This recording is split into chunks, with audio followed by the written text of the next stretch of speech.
I saw the security cam footage, Dad handing over a thick envelope to someone in a dark alley. My blood ran cold. Was he really doing this? How could he risk everything? What would you have done? The year is 2025.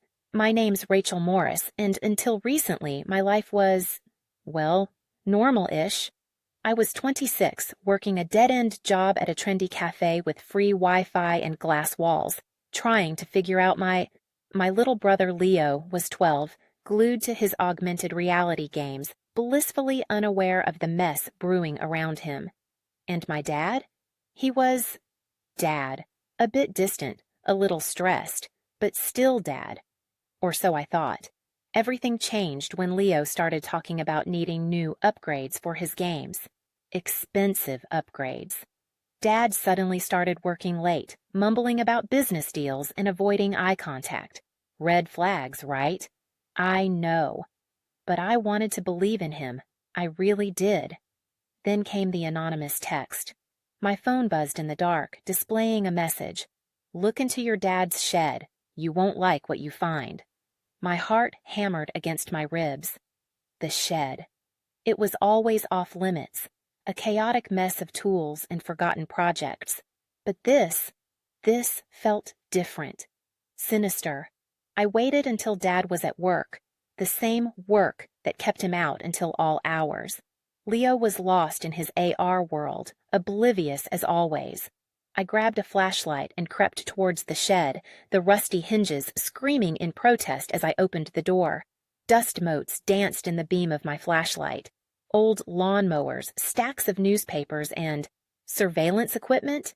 Cameras, monitors, a tangle of wires leading to a dusty computer. What in the world? That's when I found the tapes, labeled with cryptic dates and locations. I plugged one into the old VCR, yes, we still had one, and pressed play. The screen flickered to life, showing our house, our street, people I recognized. But it wasn't just normal street footage, it was surveillance. Dad was watching us, and then I saw it, the tape of him handing over the envelope. That's when I made the call, to the police. I know, maybe I overreacted, but I was scared. For Leo, for Mom, for all of us. I thought Dad was involved in something dangerous, something that could hurt our family. What choice did I have? The police arrived quickly, sirens wailing, neighbors peering from their windows. They took Dad away in handcuffs. Leo started crying. Mom looked like she'd been struck by lightning. The cafe seemed a world away. My world was falling apart, and I was the one holding the wrecking ball. Detective Miller was assigned to the case. He was a weary-looking man with kind eyes and a permanent 5 o'clock shadow. He interviewed me for hours, asking about Dad's business, his friends, his habits. I told him everything I knew, everything I suspected. He looked grim. We've been through your father's accounts, Ms. Morris. He's been funneling large sums of money to offshore accounts. It looks like fraud, plain and simple. My stomach churned. I'd been right. Dad was a criminal, but seeing it confirmed, hearing it from Detective Miller, was a punch to the gut. But then he said something that made my blood run cold. We also found something else, Ms. in the shed. More tapes. And these are disturbing. He showed me a still from one of the tapes, a blurry image of a figure lurking in the shadows outside our house. A figure I didn't recognize. We think your father wasn't just committing fraud, Ms. We think he was protecting you. Protecting us? From what? Detective Miller explained. The police had been investigating a series of disappearances in our area. Young women all around my age, gone without a trace. They had a suspect, but no solid evidence. Your father, Detective Miller said, may have been conducting his own investigation. The surveillance equipment, the tapes. He may have been trying to catch this guy. The money? He claimed it was for informants, paying them for information. I didn't know what to believe. Was Dad a criminal or a protector? Could he be both? I demanded to see the tapes. Detective Miller hesitated, but eventually agreed. The first few tapes were what I expected. Footage of our street, our house. But then they became targeted. focused on specific individuals. One tape showed a man following me home from work. Another showed him watching Leo at the park. My heart pounded in my chest. This wasn't just random surveillance. This was personal. This man was watching us. And then I saw him. On one of the tapes, he was talking to someone. I couldn't hear what they were saying, but I could see their faces, and I recognized the other person. It was my mother's sister, Aunt Carol. Aunt Carol? What was she doing talking to a potential kidnapper? I replayed the tape over and over, trying to decipher their conversation, but the audio was too garbled. I needed to know what they were talking about. I decided to confront Aunt Carol. I found her at her usual spot, a quiet bookstore cafe with comfortable armchairs and the scent of old paper. "Aunt Carol," I said, trying to keep my voice steady, "I need to ask you something about—" I hesitated. "About a man." Her face paled. "What man, Rachel?" I described the man from the tape, the man who had been following me, watching Leo. Aunt Carol stammered, I don't know what you're talking about." I showed her a still from the tape. Her face was clearly visible, talking to the man in the shadows. She gasped. Okay, I know him. His name is Mark. He's a private investigator." "A private investigator? Why would Aunt Carol hire a private investigator?" He was helping me with something," she said, avoiding my gaze. "Helping you with what, Aunt Carol? What were you investigating?" She hesitated again, then blurted out, "Your father." "My father? She hired a private investigator to investigate my father? Why?" I thought he was having an affair," she said, her voice barely a whisper. An affair? That's why she was talking to this shady character? Because she suspected Dad of cheating on Mom? But that man, he's not just a private investigator, Aunt Carol. He's dangerous. The police are investigating him for a series of disappearances. Her eyes widened in horror. "Oh my God!" She claimed she had no idea. She just wanted to know if Dad was cheating. She hired Mark. He gave her some information, and that was it. She hadn't seen him since. But I didn't believe her. There was something she wasn't telling me. I went back to the police station and told Detective Miller everything Aunt Carol had said. He seemed skeptical, but he agreed to look into it. That night, I couldn't sleep. My mind was racing. Was Dad really protecting us? Was Aunt Carol involved in something more sinister than a simple marital investigation? And where did Mark fit into all of this? I decided to take matters into my own hands. I remembered the computer in Dad's shed, the one connected to all the surveillance equipment. Maybe it held the answers I was looking for. I snuck back into the shed, my heart pounding in my chest. The computer was old and clunky, but it still worked. I managed to bypass the password. Dad always used the same one, Leo's birthday. The computer was filled with files, surveillance footage, reports, notes. I started digging, searching for anything that could shed light on Dad's investigation. And then I found it. A file labeled Project Nightingale. Inside the file were documents detailing Dad's investigation into the disappearances. He had been tracking Mark for months, gathering evidence, trying to build a case against him. But there was something else in the file, something that made my blood run cold. A list of names, and my name was on it. Underneath my name was a note. Target acquired, awaiting instructions. Awaiting instructions? Who was giving instructions? And what were they planning to do to me? I scrolled further down the list, and then I saw another name I recognized. My mother's name, but she knows too much. Eliminate? They were planning to kill my mother? I had to warn her. I grabbed my phone and dialed her number. No answer. I tried again, and again. Still no answer. Panic set in. Where was she? I remembered she had mentioned going to a pottery class that evening. I grabbed my keys and raced out the door, adrenaline coursing through my veins. The pottery studio was dimly lit, the air thick with the smell of clay. I scanned the room, searching for my mother, and then I saw her. She was standing by a kiln, talking to someone. It was Mark. He had his arm around her, and he was whispering something in her ear. She looked frightened. I burst into the studio screaming, "Mom, get away from him!" Mark turned around, his eyes widening in surprise. He pushed my mother aside and lunged at me. I dodged his attack and ran towards my mother, pulling her away from him. "Run, Mom, run!" We ran out of the studio, Mark hot on our heels. We scrambled into my car and sped away, tires screeching. We drove to the police station, my hands shaking on the steering wheel. I told Detective Miller everything I had found on Dad's computer, everything I had seen at the pottery studio. He immediately issued a warrant for Mark's arrest. They found him a few hours later hiding in a motel room. He confessed to everything. He was the one responsible for the disappearances. He had been working for a network of human traffickers, and my mother had gotten too close to the truth. And Aunt Carol? She was devastated. She had no idea Mark was a dangerous criminal. Her jealousy had almost gotten my mother killed. Dad was released from custody. The fraud charges were dropped.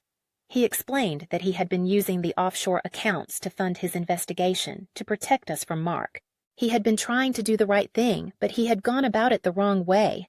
It took a long time for us to recover from what happened. Mom was traumatized, Leo was confused, and I was filled with guilt and regret. I had reported my own father to the police, almost ruining his life. But we learned the importance of communication, of trust, of family, and we learned that sometimes the people we think we know best are the ones who are hiding the biggest secrets. I visited Dad in the shed. It was still a mess, but now it felt different, less sinister, more like a sanctuary. "Why didn't you tell us, Dad?" I asked. "Why didn't you just explain what was going on?" He sighed. "I didn't want to scare you. I thought I could handle it on my own. I was wrong." He showed me the last tape. It was labeled Final Entry. On the tape, Dad was talking directly to the camera. His voice was shaky, his eyes filled with fear. "If anything happens to me," he said, "I want you to know that I did everything I could to protect you. I love you all more than anything in the world." The tape ended, and I finally understood. Dad wasn't a criminal. He was a hero. A flawed hero, maybe, but a hero nonetheless. The cafe job? I quit. Now I'm studying cybersecurity, inspired by Dad's tech skills and my near-death experience. We're closer now as a family, more open. Leo's a bit less addicted to the AR world. Mom's back to pottery, though she won't go near kilns without me these days. And Dad? He's still tinkering in the shed, but now he tells us what he's up to. Mostly. Life isn't perfect, but it's ours, and we're grateful for every moment. So, what have I learned? Sometimes the truth is stranger than fiction. Sometimes the people we love the most are the ones who surprise us the most, and sometimes the only way to save your family is to betray them. Or so you think. What would you have done? I hope this story made you think. If you liked it, please give it a thumbs up and subscribe to the channel for more true crime-inspired mysteries. And tell me in the comments, what would you choose? Revenge or forgiveness? Write what would you choose. Thanks for watching. The guilt gnawed at me. Even though Dad was exonerated, even though he was, in his own way, a hero, I still couldn't shake the feeling that I had betrayed him, that I had almost destroyed our family. I needed to make things right. I started spending more time with him in the shed, trying to understand his investigation, trying to piece together the puzzle that had consumed him for so long. He was hesitant at first, wary of my newfound interest, but eventually he opened up, sharing his theories, his suspicions, his fears. He told me about the victims, the young women who had disappeared without a trace. He showed me their photos, their profiles, their last known locations. He was obsessed with finding them, with bringing Mark to justice. He felt responsible somehow, like he could have done more, could have saved them. One name kept coming up in Dad's files. Sarah Jenkins. She was the first victim, the one who started it all. She disappeared 6 months before I reported Dad. Dad had been tracking Mark since then, convinced he was involved, but he never had enough evidence to go to the police. He was afraid they wouldn't believe him, that they would think he was crazy. He was right. They wouldn't have believed him. They barely believed me, even with the tapes. I started digging into Sarah Jenkins's case, scouring the internet for any information I could find. Old news articles, missing person reports, social media posts. I found a blog Sarah had kept, documenting her life, her dreams, her fears. She was a writer, a poet, a dreamer. She loved nature, animals, and old movies. She seemed so full of life, so vibrant. It was heartbreaking to think that she was gone. Then, I found something interesting on Sarah's blog. A post about a rare book she had been searching for, a first edition of The Raven by Edgar Allan Poe. She had finally found a copy at a local antique shop. The shop was called The Raven's Nest. I remembered seeing that shop a few blocks from my cafe job, a dusty, cluttered place with a creepy raven statue perched above the entrance. I decided to check it out. The shop owner was an old woman with a hunched back and piercing eyes. She introduced herself as Mrs. Abernathy. "Looking for something special, dear?" she asked, her voice raspy. I told her I was interested in Edgar Allan Poe. She smiled. "Ah, a woman of taste. I have many rare editions. Perhaps you'd be interested in—" I cut her off. "I'm looking for a specific copy of The Raven, a first edition. Sarah Jenkins wrote about finding it here on her blog." Mrs. Abernathy's smile faded. "I don't recall. I sell many books, many customers." I pressed her. "Sarah Jenkins was a regular here, wasn't she? You knew her." She hesitated, then sighed. "Yes, I knew Sarah, a lovely girl. A tragic loss." "Did she buy a first edition of The Raven from you?" "I believe so. I'd have to check my records." She went into a back room, rummaging through piles of books and papers. I waited anxiously, my heart pounding in my chest. What if she was hiding something? What if she was involved in Sarah's disappearance? She returned a few minutes later, empty-handed. "I'm sorry, dear. I can't find any record of the sale. It must have been some time ago." I didn't believe her. I could see it in her eyes. She was lying. "Thank you for your time, Mrs. Abernathy," I said, trying to keep my voice steady. "But I think you're not being entirely honest with me." I turned to leave, but then I noticed something out of the corner of my eye. A small wooden box hidden beneath a pile of books. I reached for it, my fingers trembling. Mrs. Abernathy gasped, "Don't touch that." I ignored her and opened the box. Inside, I found a collection of personal items, a necklace, a bracelet, a photograph, and a handwritten note. The handwriting was familiar. It was Sarah Jenkins. I picked up the note and read it aloud. "If you're reading this, something has happened to me. He's watching me. He's always watching. The Raven knows." My blood ran cold. The Raven knows? What did that mean? Mrs. Abernathy lunged at me, trying to grab the box. I dodged her attack and ran out of the shop, the box clutched tightly in my hand. I didn't stop running until I reached the police station. I showed Detective Miller the box, the items inside, the note. His eyes widened in disbelief. "This is huge, Ms. This could be the break we've been waiting for." He immediately dispatched a team to search Mrs. Abernathy's shop. They found nothing. She had vanished, gone without a trace. Just like Sarah Jenkins. But Detective Miller did find something else. In Mrs. Abernathy's apartment, he found a hidden room, and inside the room he found a wall covered in photographs. Photographs of young women, photographs of me. I felt a chill run down my spine. Abernathy had been watching me. She had been planning something. But what? I needed to know. I went back to Dad's shed, determined to decipher Sarah Jenkins' note. The Raven knows. What could that mean? I stared at the raven statue Dad had found near the shop. I circled the words raven and nose again and again, trying to figure out a hidden clue. Suddenly, a childhood memory flashed. I remember learning as a child that ravens can mimic other sounds and voices. Voice mimicking. Was the raven statue bugged? Had Mrs. Abernathy been using it to record conversations? I raced back to the police station and told Detective Miller about my theory. He seemed skeptical, but he agreed to check it out.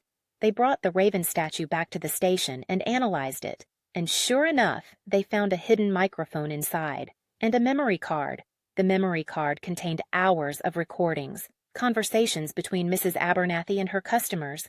Conversations about books, about life, about everything.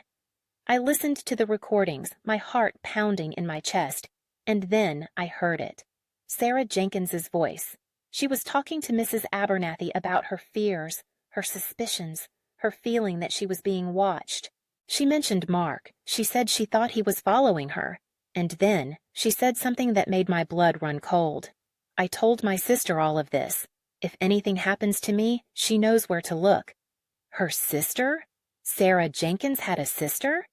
I didn't see that in any of the case details. I had to find her. I searched online for Sarah Jenkins's family.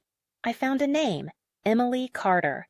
I tracked down her address and drove to her house. It was a small, unassuming bungalow in a quiet neighborhood. I knocked on the door, my hands trembling. A woman opened the door, her eyes red and swollen. She looked just like Sarah. "Emily Carter?" I asked. She nodded. "I'm Rachel Morris. I'm investigating Sarah's disappearance." Her face clouded with suspicion. "Who are you? What do you want?" I explained everything. About Dad's investigation, about Mark, about Mrs. Abernathy, about the Raven statue. She listened intently, her eyes widening in disbelief. "So, you think Sarah was murdered?" she asked, her voice barely a whisper. I nodded. "I do, and I think Mrs. Abernathy was involved."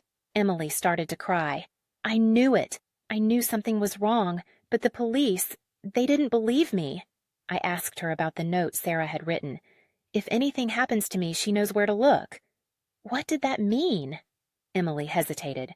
"Sarah was always paranoid," she said. "She had hiding places all over town, places where she would leave clues in case something happened to her." "Do you know where these hiding places are?" I asked, my voice filled with hope. "Sarah told me about them, but I haven't been to them since she disappeared." I convinced Emily to take me to Sarah's hiding places. The first place was a park near Sarah's apartment. Emily led me to a hollow tree where Sarah used to hide her journals. We searched the tree, but we found nothing. The journals were gone. Sarah used to hide books with coded messages inside. We searched the library, but we found nothing. The books were missing. We were running out of time.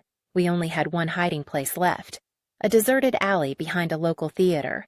Emily led me to a brick wall where Sarah used to hide a small metal box.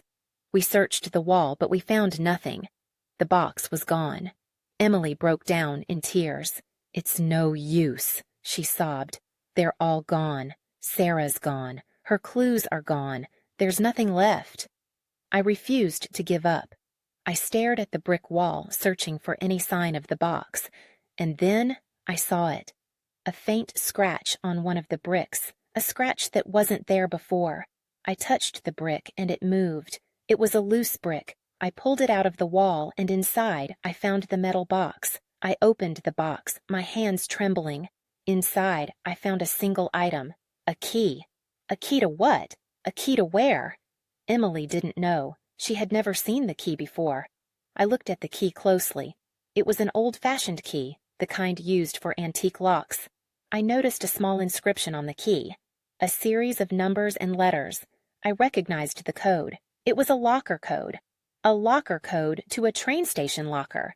I remembered seeing lockers at the Old City train station not far away.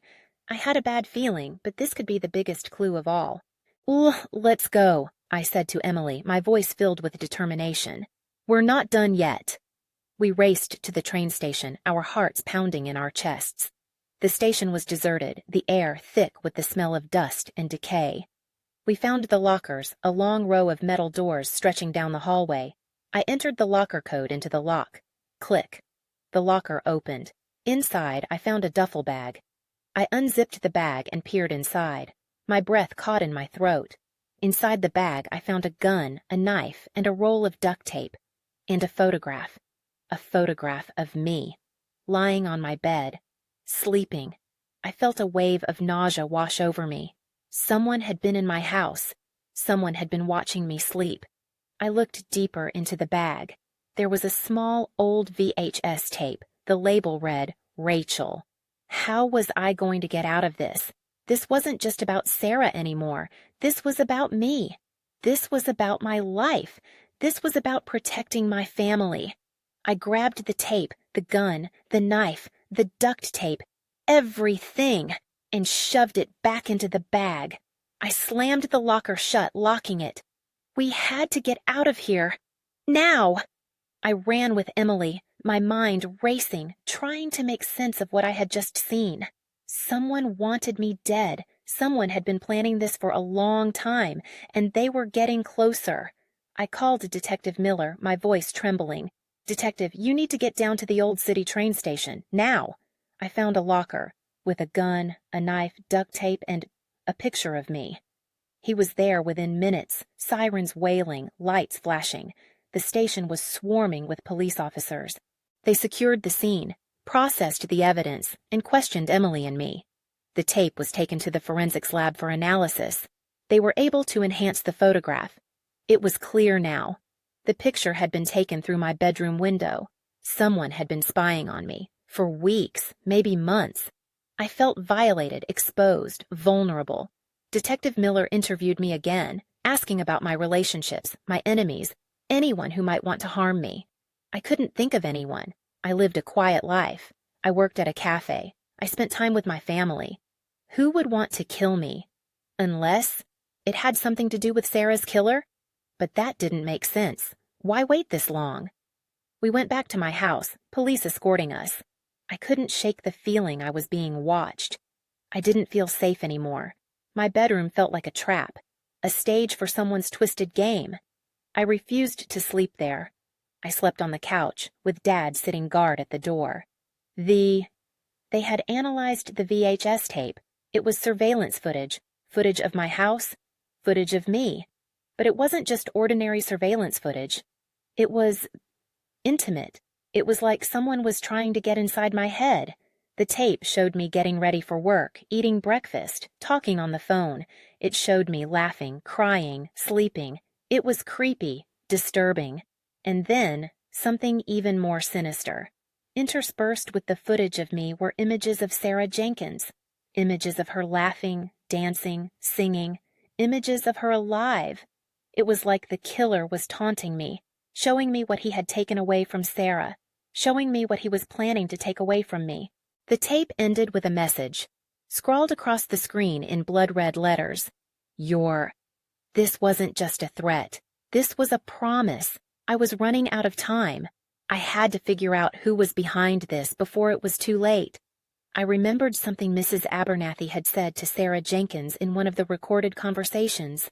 "He's always watching. He's always listening. He knows everything." Who was he? Was he Mark? Was he someone else? And how did he know everything? I went back to the train station, determined to find some clue, some piece of information that could lead me to the killer. I searched the area around the lockers, looking for anything that might have been left behind, and then I saw it. A small, almost invisible scratch on the wall near the lockers. A scratch in the shape of a raven. I remembered the raven statue from Mrs. Abernathy's shop, the statue that had been used to record Sarah Jenkins's conversations. Was this raven scratch a signature? A symbol? A clue? I took a picture of the scratch and sent it to Dad. He's a history buff and is pretty savvy with image searches. "Dad, do you recognize this symbol? It looks like a raven." He called me back within minutes. "Rachel, where did you see that? That symbol is ancient. It's a symbol of a secret society. A society of stalkers." A society of stalkers? What did that even mean? Dad explained that the society had existed for centuries. They were obsessed with watching people, with controlling them, with ruining their lives. They believed that everyone had a dark side, a hidden weakness, and that it was their duty to expose it. He said the society was known for its elaborate rituals, its coded messages, its use of symbols. He said they were dangerous, very dangerous. "Rachel, you need to be careful," he said. "If you're dealing with this society, you're in over your head." I knew he was right, but I couldn't back down now. I was too close. I had to stop them before they hurt anyone else. I searched online for information about the society. I found a few websites, a few forums, a few conspiracy theories. but nothing concrete. Nothing that could help me identify the members of the society. And then I found something. A blog. A blog written by a former member of the society. The blog was anonymous, but it contained detailed information about the society's rituals, its beliefs, its members.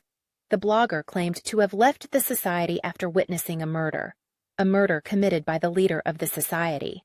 The leader was known only as the Raven. I read through the blog, my heart pounding in my chest. The blogger described the Raven as a charismatic, intelligent, and ruthless man. He was obsessed with control, with power, with domination. He believed that he was superior to everyone else and that he had the right to do whatever he wanted. The blogger said that the Raven was always watching. He had spies everywhere. He knew everything, and he would stop at nothing to protect his secrets. The blogger warned that anyone who crossed the Raven would pay the ultimate price. The blog ended abruptly with a chilling message. He knows I'm writing this. He's coming for me. I tried to contact the blogger, but the blog was gone. Deleted. The blogger had disappeared, just like Sarah Jenkins. I felt a sense of dread wash over me. The Raven was closing in. I had to find him before he found me. I thought about all the clues, all the information I had gathered so far. Sarah Jenkins, Mrs. Abernathy, the Raven statue, the locker, the surveillance tape, the secret society, the Raven. What connected them all? And then it hit me. The books. Sarah Jenkins was a writer. Mrs. Abernathy owned a bookstore. The secret society was known for its coded messages. The Raven was obsessed with control, with language, with storytelling. The answer had to be in the books. But what book? What message? I remembered Sarah Jenkins's note. If anything happens to me, she knows where to look. Who was she? Emily? No. Emily didn't know about the key, about the locker. She had to be someone else.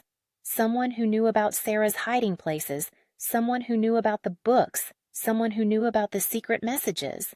And then it hit me again. Aunt Carol. Aunt Carol worked at the library before she retired. She was a librarian for years. She knew everything about books, and she was Sarah Jenkins' friend. I confronted Aunt Carol again. I told her everything I knew about Sarah's disappearance, about Mrs. Abernathy, about the secret society, about the Raven. I told her about the locker, about the surveillance tape, about the threat to my life. She listened intently, her face pale with fear. "Rachel, I had no idea," she said. "I swear, I didn't know any of this." I asked her about Sarah's note. If anything happens to me, she knows where to look. Did she know what that meant? She hesitated. "Sarah was always a bit eccentric," she said. "She had a thing for hidden messages, for secret codes. She used to hide messages in books. She would leave them for me to find." "What kind of messages?" I asked, my voice filled with hope. "Coded messages," she said. "She would use a cipher, a book cipher. She would choose a book, and then she would use the words in that book to create a message." A book cipher? That was it. That was the key. I asked Aunt Carol which book Sarah had used. She didn't know. She said Sarah had used different books over the years. I had to find the right book. I went back to Sarah's apartment, searching for any clue that might lead me to the book. I searched her bookshelves, her drawers, her closet. I found nothing. And then I remembered something. Emily had told me that Sarah loved Edgar Allan Poe. She had even written a blog post about finding a first edition of The Raven. Could that be it? Was The Raven the book cipher? I searched Sarah's apartment again, looking for a copy of The Raven. And then I found it, hidden beneath her mattress, a first edition of The Raven. I opened the book, my hands trembling. I knew this was it. This was the answer. I flipped through the pages, searching for any marks, any clues, any signs of a coded message, tiny pinpricks above certain words, pinpricks that formed a pattern that spelled out a message. The message was short, but it was chilling. He is here. He is here? Who was he? The Raven? Was he in the apartment? Was he watching me? I felt a cold chill run down my spine. I turned around, scanning the room, searching for any sign of him. A shadow, moving behind the curtains. Someone was in the apartment with me. I grabbed the book, my heart pounding in my chest. I had to get out of here. I ran to the door, but it was locked. Someone had locked me in. I turned around again, my eyes darting around the room. The shadow was getting closer. It was moving towards me. I screamed, "Who's there? Show yourself!" The curtains parted, and standing there in the shadows was Dad? How was I going to get out of this? Dad, what are you doing here? You scared me half to death. He looked different. His eyes were dark, his face grim. He wasn't the dad I knew. "Rachel, I'm here to protect you," he said, his voice low and menacing. "From him."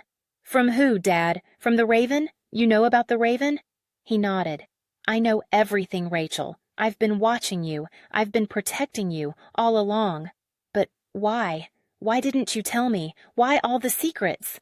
He stepped closer, his hand reaching out to touch my face. I flinched away. "I couldn't tell you, Rachel. You wouldn't understand. It's too dangerous. But now it's time. It's time for you to know the truth." "The truth about what, Dad? About Sarah? About the Raven? About what you're really doing here?" He sighed. "The truth about our family, Rachel. The truth about our past. The truth about—" He paused, his eyes filled with pain. "About your mother." "My mother? What did Mom have to do with this?" "What about Mom, Dad? What are you talking about?" He hesitated, then blurted out, "Your mother. She's the Raven." My world tilted on its axis. My mother, the kind, gentle, loving woman who had always been there for me? The Raven? The ruthless, manipulative, power-hungry leader of a secret society of stalkers? It couldn't be true. It just couldn't be. "No, Dad, you're wrong," I said, my voice trembling. "Mom would never do anything like that. You're confused. You're not thinking straight." He shook his head. "I wish I was wrong, Rachel, but I'm not. I've known for years. I've been trying to protect you from her influence, from her madness." He explained that Mom had been involved in the society since she was a teenager. Her father was a high-ranking member. He had groomed her, brainwashed her, turned her into a monster. Dad had met Mom in college. He had fallen in love with her. He had thought he could save her. He had thought he could change her. But he was wrong. The society had a hold on her. It was too strong. He had tried to leave, to take me with him. But she wouldn't let him. She threatened to hurt me, to kill me if he ever tried to leave her. He had been trapped ever since, forced to play along, to pretend that everything was normal. But he had never stopped watching her. He had never stopped trying to protect me. He knew about Sarah Jenkins. He knew that Mom had ordered her death. Sarah had gotten too close to the truth. She had discovered Mom's involvement in the society. He knew about Mrs. Abernathy. She was one of Mom's loyal followers. She had been helping her to cover up her crimes. He knew about the locker, about the surveillance tape, about the threat to my life. Mom was trying to silence me. She was afraid that I would discover the truth. She was afraid that I would turn against her. I didn't want to believe him. But deep down, I knew he was telling the truth. I had seen the darkness in Mom's eyes. I had felt the coldness in her heart. I had always sensed that there was something off about her. But I had never imagined anything like this. My own mother, a murderer, a monster, the Raven. I felt a surge of anger, of betrayal, of hatred. How could she do this? How could she lie to me for so long? How could she put my life in danger? "Where is she, Dad?" I asked, my voice filled with rage. "Where is Mom?" He hesitated. "I don't know, Rachel. She disappeared a few days ago.